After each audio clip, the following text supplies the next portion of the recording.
नवाजुद्दीन सिद्दीकी ने एक इंटरव्यू में, उसका वीडियो यहाँ पर अपलोड नहीं कर सकता हूँ, पूरा बाकायदा एक्सप्लेन करने के साथ साथ बताया था कि हम भांड हैं क्योंकि हम नाचते और गाते हैं। पुराने ज़माने में उन्होंने कहा था नाचने गाने वालों को पुराने ज़माने में भांड कहा जाता था और उनको शहर से थोड़ा बाहर ठहराया जाता था ताकि गंदगी उस शहर में या जहाँ पर वो अपना स्टेज शो करने जा रहे हैं, नाचने गाने जा रहे हैं, वहाँ पर वो गंदगी ना फैले। नमस्कार, मैं मोहित पूनम रंजन। आज विश्लेषण में हम इन नवाजुद्दीन सिद्दीकी के अनुसार भांडों की बात करेंगे, मतलब बॉलीवुड की बात करेंगे, जिनको अक्सर आज के यूथ अपना आइडियल मानते हैं, आदर्श मानते हैं और कहते हैं कि मुझे ये बहुत पसंद है, इसकी एक फिल्म नहीं छूटनी चाहिए, इसका फर्स्ट डे फर्स्ट शो देखता हूँ। मैं आज विश्लेषण में उन खबरों की बात करूँगा जिनमें इन्वेस्टिगेशन चलती रही, जांच पड़ताल चलता रहा, लेकिन कानून और कोर्ट ने उन्हें बरी कर दिया क्योंकि सबूत नहीं मिले। कोर्ट उन्हें बरी कर देता है क्योंकि सबूतों का अभाव था।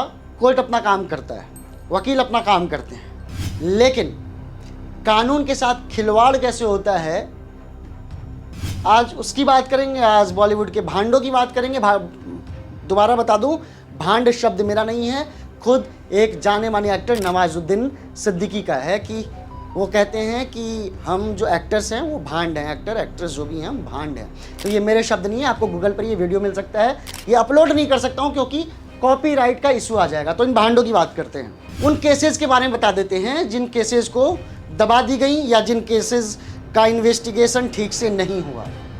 इससे पहले मैंने एक एपिसोड में बताया था कि कैसे भट्ट परिवार का या भट्ट परिवार के बेटे का रिलेशन एक आतंकवादी से था। उस बेटे की वजह से पिता ने एक किताब लिख दी और ये कह दिया कि 26/11 का जो हमला था वो आरएसएस के द्वारा करवाया गया था। तो एक वो एपिसोड रहा बॉलीवुड या भांडों के बारे में, और आज एक एपिसोड करके बताना चाहता हूँ कौन कौन से केसेस ऐसे हैं बॉलीवुड में जो दबा दी गई, जिनमें आज तक न्याय नहीं मिला, जिनमें सबूत नहीं मिले। तो कानून का खिलवाड़ मैं बताता हूँ आपको। पहला केस 2020 में, मैं पढ़कर भी बताऊंगा आपको। पहला केस 2020 में, मतलब पहला केस नहीं, इससे पहले भी बहुत सारे केसेस हो चुके हैं। एक केस जो है 2020 में सुशांत सिंह राजपूत की मौत का केस था, जिनमें सबूत नहीं मिले। ये बता दिया गया या ये बातें सामने आई कि सुशांत सिंह राजपूत जो वेल एजुकेटेड थे, जिनको एस्ट्रोनॉमी में बहुत अच्छा नॉलेज था, जो दिल्ली IIT से पढ़े लिखे थे, जो टॉपर थे, जिन्होंने हमेशा पढ़ाई में अव्वल रहे, उनको पागल करार दिया गया। उनकी गर्लफ्रेंड जो थी उनको निशाने पर लिया गया, लेकिन उनको भी छोड़ दिया गया।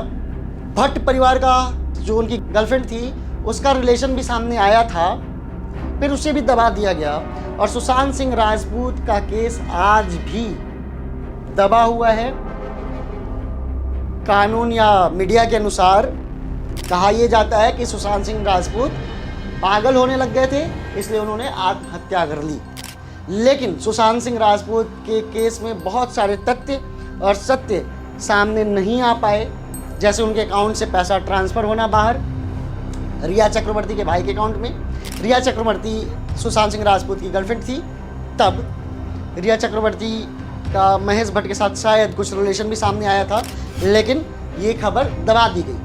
रिया चक्रवर्ती का कुछ समय के लिए करियर दब गया था, लेकिन फिर उनको फिल्में मिलनी शुरू हो गई और एक जानी मानी एक्टर के रूप में सामने आ गई। रिया चक्रवर्ती कुछ समय के लिए उन पर जांच बैठी थी, लेकिन जांच में कुछ सामने नहीं आया।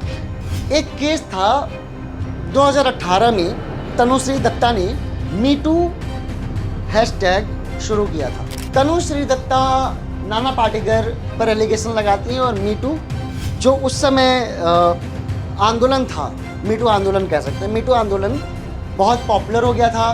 बहुत सारी लड़कियों का जो पुरानी जो एलिगेशंस थी, जो दबी हुई थी या जो वो पहले सामने नहीं ला पा रही थी, वो ट्विटर पर, उस समय ट्विटर था, अब एक्स है, ट्विटर पर वो मीटू हैशटैग करके अपनी कंप्लेन दर्ज कराने लगी। बहुत सारे लड़के अरेस्ट हुए, बहुत सारी चीज़ें सामने आई। हो सकता है कि इसमें बहुत सारी लड़कियों को न्याय भी मिल गया हो इस आंदोलन में, मीटू आंदोलन में। तनुश्री और नाना पाटेकर की जो दिक्कत थी ये उसी समय इतने समय बाद क्यों आया। एक एपिसोड में एक एक्ट्रेस कहती हैं कि मुंबई में डेली हजारों लाखों लड़कियां आती हैं, हजारों लाखों लड़के आते हैं, कास्टिंग काउच होता है, सब जानते हैं। बॉलीवुड में कास्टिंग काउच होता है जिसको आज का यूथ आदर्श मानता है। वो कहता है कि तुम हमारे साथ फिजिकल हो जाओ, फिर हम तुम्हें काम देंगे। तो ये कास्टिंग काउच के बारे में या नाना पाटेकर ने जो भी डिमांड की तनुश्री दत्ता से, वो इतने समय बाद 2018 में तनुश्री को याद क्यों आया। क्या इसके पीछे ये कारण है कि तनुश्री का करियर खत्म हो चुका था, दब रहा था, या नाना पाटेकर सच में गलत थी। इसकी जांच भी पूरी नहीं हो पाई, ये केस भी खत्म हो गया और ये आंदोलन भी ध्वस्त हो गया। हालांकि इस आंदोलन में एक अच्छी बात ये थी कि बहुत सारी लड़कियों को न्याय भी मिला और बहुत सारे इनोसेंट लड़के फंसे भी। तो ड्रॉबैक तो होता ही है। कहा जाता है कि कोर्ट में जितने भी केसेज आते हैं ऐसे, उसमें 90% केस फेक होते हैं जिस पर लड़कियां एलिगेशन लगाती हैं। तो चलो ठीक, उसको तो न्याय मिला तो उसके लिए ये बात मान ली जाती है। लेकिन तनुश्री को इतने दिन बाद ये मीटू आंदोलन की याद कैसे आ गई, और तनुश्री को इतने साल बाद, इतने महीने बाद नाना पाटेकर की याद कैसे आ गई, या तो ये नाना पाटेकर बताएंगे या तनुश्री बताएंगी। हालांकि ये केस खत्म हो चुका है, इसके बारे में कुछ जानकारी नहीं मिली। साल 2005 में शक्ति कपूर, जानी मानी एक्ट्रेस के पिताजी, बाकायदा उनका स्टिंग ऑपरेशन होता है और उन्होंने काम के बदले सेक्सुअल फेवर की मांग करते हुए उनको देखा जाता है। ये स्टिंग ऑपरेशन में शक्ति कपूर पकड़े जाते हैं, जो कि आज आज़ाद घूम रहे हैं। हालांकि उनकी बेटी एक अच्छी आर्टिस्ट हैं और अच्छा काम कर रही हैं, लेकिन शक्ति कपूर वो सेक्सुअल फेवर की डिमांड करते हुए सबने देखा है, सबने सुना है, काम के बदले। तो नवाजुद्दीन के अनुसार ये जो भांड हैं, इन भांड को आप, जिन्हें आप आदर्श मानते हैं, आज के यूथ से मैं बोल रहा हूँ, या कुछ बूढ़े बुजुर्ग भी हैं जो इन भांडों को अपना आदर्श मानते हैं और कहते हैं कि ये जो ऐड कर रहे हैं ना, ये फेयर एंड लवली का, ये जो ऐड जो कर रहे हैं ना, ये क्रीम का, ये क्रीम बहुत सही होगा। शाहरुख खान, अजय देवगन, अक्षय कुमार गुटखा का ऐड करते हैं, इनको आप लोग आदर्श मानते हैं।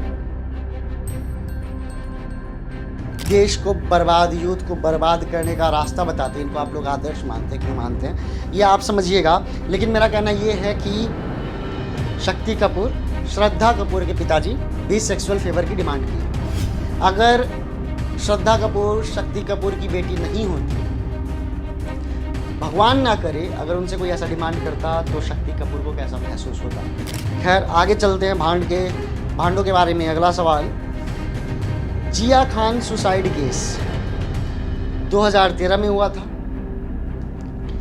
2013 में जिया खान सुसाइड कर लेती हैं। जिया खान की मां का कहना होता है कि उनकी मौत उनके बॉयफ्रेंड सूरज पंचोली की वजह से हुई।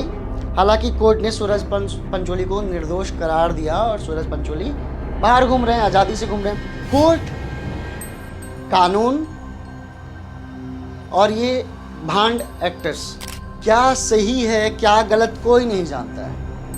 इल्ज़ाम लगता है, बरी हो जाते हैं, और 90% केसेस में बॉलीवुड बरी हो जाता है। सलमान खान आज जो छुप छुप कर भाग रहे हैं, जो बड़े स्टार हुआ करते हैं, जिन्होंने हिरन को मार दिया, उन्हें कानून ने बरी कर दिया।